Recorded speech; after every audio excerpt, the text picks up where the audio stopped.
ಈಗ ನಾನು ಮೊದಲನೇ ದಿನದ ನಾಮಪತ್ರ ಸಲ್ಲಿಸ್ತಕ್ಕಂಥ ದಿನವೇ ಹೇಳಿದ್ದೇನೆ, ನಮ್ಮ 19 ಮತಗಳು ಮತ್ತು ನಮ್ಮ ಮೈತ್ರಿ ಪಕ್ಷವಾಗಿರ್ತಕ್ಕಂಥ BJP ಪಕ್ಷದಲ್ಲಿ ಇರ್ತಕ್ಕಂಥ ಹೆಚ್ಚುವರಿ ಮತಗಳು, BJPಯ ಒಂದು ಅಧಿಕೃತ ಅಭ್ಯರ್ಥಿಯ ಜಯಕ್ಕೆ ಬೇಕಾದಂಥ ಮತಗಳನ್ನು ಅವರು ಕೊಟ್ಟ ನಂತರ ಉಳಿಯತಕ್ಕಂಥ ಮತಗಳು ನಮ್ಮ ಅಭ್ಯರ್ಥಿಗೆ ಪಡೆಯತಕ್ಕಂಥ ನಿರ್ಧಾರವನ್ನು ಎರಡೂ ಪಕ್ಷಗಳು ಸೇರಿ ಮಾಡಿದ್ದೇವೆ. ಅದರ ಪ್ರಕಾರವೇ ಮತದಾನ ಆಗಿರ್ತಕ್ಕಂಥದ್ದು. ಈ ಒಂದು ಪ್ರಕ್ರಿಯೆಗಳಲ್ಲಿ ಕಾಂಗ್ರೆಸ್ನ ನಾಯಕರುಗಳು ಪದೇ ಪದೇ ಆಮಿಷ ಹೊಡ್ತಕ್ಕಂಥ ವಿಷಯ, ಧಮಕಿ ವಿಷಯಗಳನ್ನು ನಿಮಗಳ ಮುಂದೆ ಹೇಳಿದ್ದು ಅಷ್ಟೇ ಅಲ್ಲ, ಕುಪೇಂದ್ರ ರೆಡ್ಡಿ ಅವರು ಮತ್ತು ಕೆಲವು ಸಹಚರರ ಮೇಲೆ ಒಂದು FIR ಕೇಸನ್ನು ಹಾಕಿದ್ದಾರೆ. FIR ಕೇಸ್ ಹಾಕಿದವರು ಯಾರು? ಮತ್ತು ಒಬ್ಬ ಶಾಸಕ ಏನು FIR ಹಾಕ್ತಾರೆ, ಅವರು ನನಗೆ ಆಮಿಷ ಒಡ್ಡಿದ್ದಾರೆ ಅಂತೇಳಿ ಹೇಳಲಿಲ್ಲ, ಬೇರೆ ಕೆಲವು ಶಾಸಕರುಗಳ ಹೆಸರಿನಲ್ಲಿ ಆಮಿಷ ಒಡ್ಡಿದ್ದಾರೆ ಅಂತ ಹೇಳಿ ಇಲ್ಲಿ ನಮ್ಮ ವಿಧಾನಸಭೆಯ ಒಂದು ಪೊಲೀಸ್ ಠಾಣೆಯಲ್ಲಿ ಕೇಸ್ ಹಾಕಿದ್ರಲ್ವೇ. ಹೋಗಲಿ, ಯಾರಿಗೆ ಹೆಸರು ಹೇಳಿದ್ದ ಅವ್ರು ಯಾರಾದರೂ ಆಮಿಷ ಒಡ್ಡಿದ್ದಾರೆ ಅಂತ ಹೇಳಿದ್ರ? ಅವ್ರು ಯಾರೂ ಹೇಳಲಿಲ್ಲ. ಅದರಲ್ಲೂ ದರ್ಶನ್ ಪುಟ್ಟಣ್ಣೆ ಅವ್ರದ್ದು ನಾನು ಹೇಳಿಕೆ ನೋಡಿದೆ. ಮತ ಕೇಳಿದ್ದು ನಿಜ, ಆದರೆ ಯಾರೂ ನಮಗೆ ಆಮಿಷ ಒಡ್ಡಿಲ್ಲ ಅಂತಕ್ಕಂಥ ಮಾತು ಅವ್ರು ಏನು ಹೇಳಿದ್ದಾರೆ ಅಲ್ಲಾದರೂ ಅರ್ಥ ಮಾಡ್ಕೋಬೇಕು. ಇಲ್ಲಿ ನಮ್ಮ ಪಕ್ಷದಲ್ಲಿ ಕಾಂಗ್ರೆಸ್ ಸರ್ಕಾರ ರಚನೆ ಆದ ನಂತರ JDSನಿಂದ ಈಗಾಗಲೇ 12ಕ್ಕೂ ಹೆಚ್ಚಿನ ಶಾಸಕರುಗಳು ಕಾಂಗ್ರೆಸ್ ಪರವಾಗಿ ಬಂದುಬಿಟ್ಟಿದ್ದಾರೆ. ನಮ್ಮ ಶಾಸಕರು ಯಾರಾದರೂ ಅವ್ರ ಕ್ಷೇತ್ರದ ಅಭಿವೃದ್ಧಿ ಬಗ್ಗೆ ಲೆಟ್ರ್ ತಗೊಂಡೋದ್ರೆ ಶಾಸಕರುಗಳಿಗೆ, ನೋಡಿ ಈಗ ನೀವು 13ನೇವರು ಪಕ್ಷಕ್ಕೆ ಬಂದು ನೀವು 13ನೇವರಿಗೆ ಆಗ್ತೀರಿ, ನಿಮ್ಮ ಕೆಲಸಗಳೆಲ್ಲ ಮಾಡಿಕೊಡ್ತೀವಿ ಬನ್ನಿ ಅಂತಕ್ಕಂಥದ್ದನ್ನು ಕಳೆದ 7 ತಿಂಗಳಿಂದ ಪ್ರತಿನಿತ್ಯ ಯಾವ ರೀತಿ ನಡ್ಕೊಂಡಿದ್ದಾರೆ ಇದು ಜಗಜ್ಜಾಹಿರ. ಇಲ್ಲಿ JDSನಲ್ಲಿ ಈಗಾಗಲೇ ಬಿರುಕು ಬಿಟ್ಟೋಗಿದೆ. 19 ಜನದಲ್ಲಿ 10 ಜನ ಹೋಗ್ತಾರೆ, 12 ಜನ ಹೋಗ್ತಾರೆ, ಎಲ್ಲ ನಮ್ಮ ತೆಕ್ಕೆಗೆ ಬಂದುಬಿಟ್ಟಿದ್ದಾರೆ ಅಂತ ಹೇಳಿ ವಿರಾವೇಶದ ಮಾತುಗಳು ಹೇಳ್ತಿದ್ರಲ್ಲ, ಅದಕ್ಕೆ ಉತ್ತರ ನಮ್ಮ ಪಕ್ಷದ ಶಾಸಕರು ಇವತ್ತು ಕೊಟ್ಟಿದ್ದಾರೆ. ನೀವು ಸಕ್ಸಸ್ ಆಗಿದ್ದೀರಾ ನಿಮ್ಮ ಎಲ್ಲ ನನ್ನ ಉದ್ದೇಶ, ಇಬ್ಬರು ಶಾಸಕರು, ನನ್ನ ಉದ್ದೇಶ ಏನಿದೆ ಸಕ್ಸಸ್ ಆಗಿದೆ. BJPನಿದ್ದಂಥ 2 ಶಾಸಕರು, ಅವರಿಬ್ಬರದು ಇವತ್ತಾಗಿರೋದಲ್ಲ, ಇಲ್ಲಿ BJPಗೆ ಶಾಖೆಯನ್ನು ಕೊಡ್ತಕ್ಕಂಥದ್ದಲ್ಲ ಇದು.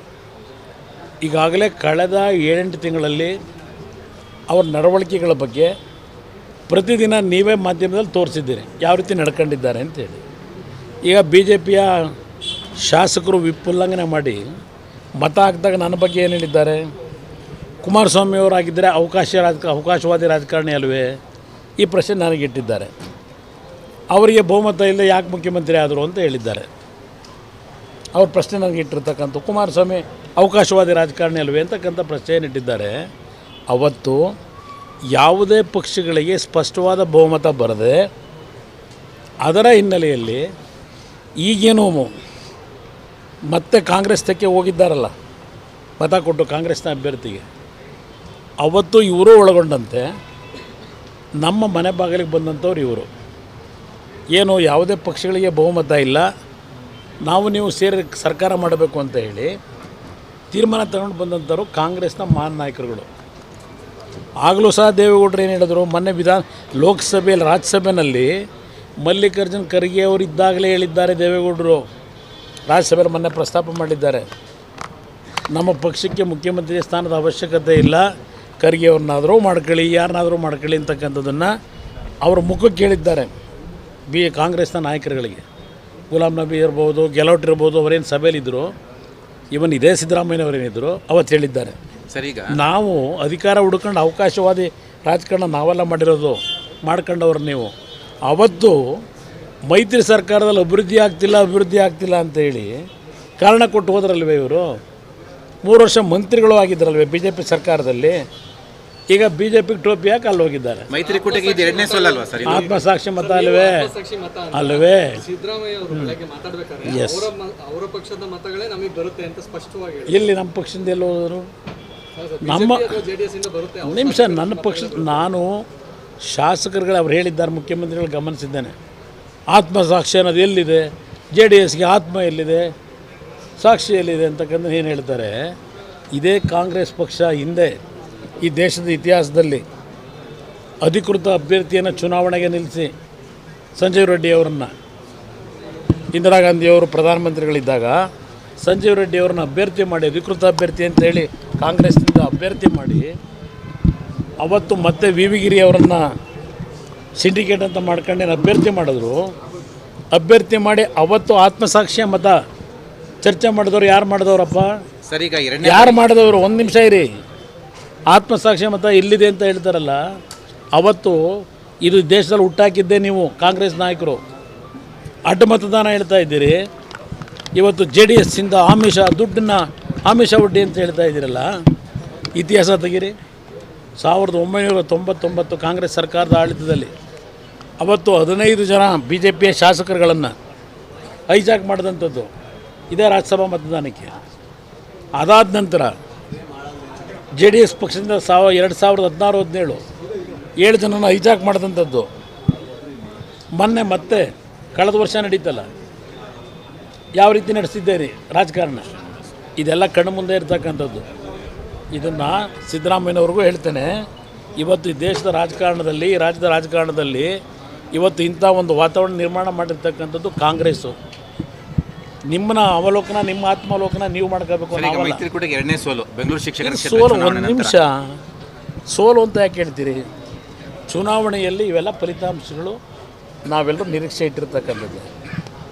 ಇವತ್ತು ನಾನು ಹೇಳ್ತಕ್ಕಂಥದ್ದು ಬೆಂಗಳೂರು ಪದವೀಧರ ಕ್ಷೇತ್ರದ ಚುನಾವಣೆ ಏನಿದೆ, ಅಲ್ಲಿ ಇರ್ತಕ್ಕಂಥದ್ದು ಆಡಳಿತದಲ್ಲಿ ಅಧಿಕಾರ ಯಂತ್ರ. ಇದು ಅಷ್ಟೇ, ಈ ಚುನಾವಣೆ ಸೋಲು ಆಡಳಿತ ಯಂತ್ರದ ದುರುಪಯೋಗ. ಇದು ನಡೆದಿರೋದು ಅದೇ, ಅಲ್ಲಿ ನಡೆದಿದ್ದು ಅದೇ. ಲೋಕಸಭೆ ಇಲ್ಲಿ ಮೈತ್ರಿ ಮೇಲೆ ಎಫೆಕ್ಟ್ ಲೋಕಸಭೆಯ ಚುನಾವಣೆಗೂ ಇದಕ್ಕೂ ಸಂಬಂಧ ಇಲ್ಲ. ಅದಕ್ಕೆ ಉತ್ತರ ಜನ ಕೊಡ್ತಾರೆ. ಲೋಕಸಭೆಯಲ್ಲಿ ಮೈತ್ರಿಯ ಒಂದು ಹೊಂದಾಣಿಕೆ ಯಾವ ಮಟ್ಟಕ್ಕೆ ಆಗುತ್ತೆ ಅಂತಕ್ಕಂಥದ್ದು ಅವತ್ತು ಜನ ತೀರ್ಮಾನ ಕೊಡ್ತಾರೆ. ಅದು ಇರತಕ್ಕಂಥದ್ದು ನಿಜವಾದ ಅಖಾಡ, ದೋಸ್ತಿಗಳ ನಿಜವಾದ ಅಖಾಡ. ಪೆಟ್ಟಾಯ್ತಾ? ಯಾವ ಆತ್ಮವಿಶ್ವಾಸಕ್ಕೂ ಧಕ್ಕೆ ಆಗಿಲ್ಲ. ಇದು ನಾವೆಲ್ಲ ನಿರೀಕ್ಷೆ ಮಾಡಿದ್ದೆ. ನಾನು 2 ದಿವಸಗಳ ಹಿಂದೆ ಈ ಫಲಿತಾಂಶ ಏನಾಗೋದೆ ಅಂತಕ್ಕಂಥದ್ದು ನಾನು 2 ದಿವಸದ ಹಿಂದೆ ನಿರೀಕ್ಷೆ ಮಾಡಿದ್ದೇನೆ. ನನಗೇನು ಶಾಕಿಲ್ಲ. ನಾನು ಇದು ಏನು ಮತ ಬರುತ್ತೆ ಅಂತಕ್ಕಂಥದ್ದು ಗೊತ್ತು ನನಗೆ. 36ರಿಂದ 38, 39 ಮತಗಳಿಗೆ ನಮ್ಮದು ನಿಲ್ಲುತ್ತೆ ಅಂತಕ್ಕಂಥದ್ದು ಗೊತ್ತು. ನೆನ್ನೆಯ ದಿನ ಬಿ ಜೆ ಪಿ 2 ಶಾಸಕರುಗಳನ್ನು ಅವ್ರ ಶಾಸಕಾಂಗ ಪಕ್ಷದ ಸಭೆಗೆ ಯಾರು ಕರ್ಕೊಂಡು ಹೋದರು ಇದೆಲ್ಲ ಗೊತ್ತಿದೆ ನನಗೆ ವಿಷಯ. ನನಗೂ ಸ್ವಲ್ಪ ಮಾಹಿತಿ ಕೊಡ್ತಕ್ಕಂಥವ್ರು ಇದ್ದಾರೆ. ನನಗೆ ಆಗಲೇ ಗೊತ್ತು ಇದು ವರ್ಕೌಟ್ ಆಗಲ್ಲ ಅಂತ. ಅದರಿಂದ ಇದರಲ್ಲಿ ಸೋಲು ಗೆಲುವಿನ ಪ್ರಶ್ನೆ ಅಲ್ಲ. ಚುನಾವಣೆಗಳು, ರಾಜಕೀಯ ಅಂದಮೇಲೆ ಚುನಾವಣೆಗಳು ನಡೆಸಬೇಕು. ಒಂದು ಬಾರಿ ಏರುತ್ತೆ, ಒಂದು ಬಾರಿ ಇಳಿಯುತ್ತೆ. ಅದಕ್ಕೇನು ಬ್ರಹ್ಮನಿರಸನವಾಗಿ ಹೆದರ್ಕೊಂಡು ಕೂರೋ ಪ್ರಶ್ನೆ ಏನಿಲ್ಲ. ನಮ್ಮ ಕುಟುಂಬದಲ್ಲಂತೂ ಸೋಲು ಅಂತಕ್ಕಂಥ ಭಾಳ ನೋಡ್ಬಿಟ್ಟಿದ್ದೇವೆ. ದೇವೇಗೌಡರು ಪ್ರಧಾನಮಂತ್ರಿಯಾಗಿ ಸೋತಿದ್ದಾರೆ, ಹಲವಾರು ಬಾರಿ ನೋಡಿದ್ದೇವೆ. ನಾವು ಸೋತಿದ್ದೇವೆ. ಸೋತಾಗ ಕುಗ್ಗಿಲ್ಲ, ಗೆದ್ದಾಗ ಹಿಗ್ಗಿಲ್ಲ. ಎರಡೂ ಸಮಯದಲ್ಲೂ ಸಮಚಿತ್ತವಾಗಿ ಇದನ್ನು ಸ್ವೀಕಾರ ಮಾಡಿ ನಮ್ಮ ರಾಜಕೀಯ ನಡೆಸ್ತಾ ಇದ್ದೇವೆ. ಅದರಿಂದ ಇಲ್ಲಿ ಪ್ರಶ್ನೆ, ಇದರಲ್ಲಿ ಸೋಲು ಗೆಲುವಿನ ಪ್ರಶ್ನೆ ಇಲ್ಲ. ಇವತ್ತಿನ ಫಲಿತಾಂಶ ಜೆ ಡಿ ಎಸ್ನ 19 ಶಾಸಕರು ನಾವು ಒಗ್ಗಟ್ಟಾಗಿದ್ದೇವೆ. ಬಿ ಜೆ ಪಿ ಮತ್ತು ಜೆ ಡಿ ಎಸ್ನ ಮೈತ್ರಿಯಲ್ಲಿ ಒಂದು ಒಗ್ಗಟ್ಟಿದೆ ಅಂತಕ್ಕಂಥದ್ದನ್ನು ಈ ಚುನಾವಣೆಯಲ್ಲಿ ಏನಾಗ್ಬಿಡುತ್ತೆ ನಿರಂತರ ಸೋಲು. ನನ್ನ ಮಗ 2 ಸಲ ಸೋತಿಲ್ವಾ? ನಿಖಿಲ್ ಕುಮಾರಸ್ವಾಮಿ ಅವರು, ವಾಜಪೇಯಿ ಅವರು ಸೋತಿರಲಿಲ್ವಾ? ಇಂದಿರಾ ಗಾಂಧಿ ಸೋತಿಲ್ವಾ? ಸಿದ್ದರಾಮಯ್ಯ ಎಷ್ಟು ಬಾರಿ ಸೋತಿದ್ರು? ಎಷ್ಟು ಬಾರಿ ಸೋತಿದ್ದಾರೆ ಸಿದ್ದರಾಮಯ್ಯ? ಚುನಾವಣೆಗಳು ಅಂದಮೇಲೆ ಸೋಲು ಗೆಲುವಿದ್ದೇ ಇರ್ತದೆ. ಅದಕ್ಕೆ ಧೃತಿಗೆಟ್ಟರಾಗುತ್ತಾ? ಪ್ರಜಾಪ್ರಭುತ್ವ ವ್ಯವಸ್ಥೆನೇ ಅದು. ಎಲ್ಲರೂ ಗೆಲ್ಲಕ್ಕಾಗುತ್ತಾ? ನಿಂತವರೆಲ್ಲ ಎಲ್ಲರೂ ಗೆಲ್ಲೋದಾದರೆ ಮತ್ತು ಸೋಲು ಯಾರಿಗಾಗುತ್ತೆ? ಅಂದರೆ ಇದು ಯಾವುದು ಅಂಥ ಒಂದು ದೊಡ್ಡ ವಿಷಯ ಅಲ್ಲ. ಮಾತಾಡ್ಕೊಡ್ಬೇಕು. ಸ್ಪರ್ಧೆ ಖಚಿತ ಆಯ್ತು. ಆಮೇಲೆ ಮಾತಾಡೋಣ ಬನ್ನಿ, ಟೈಮ್ ಇದೆ ಇನ್ನೊಂದು.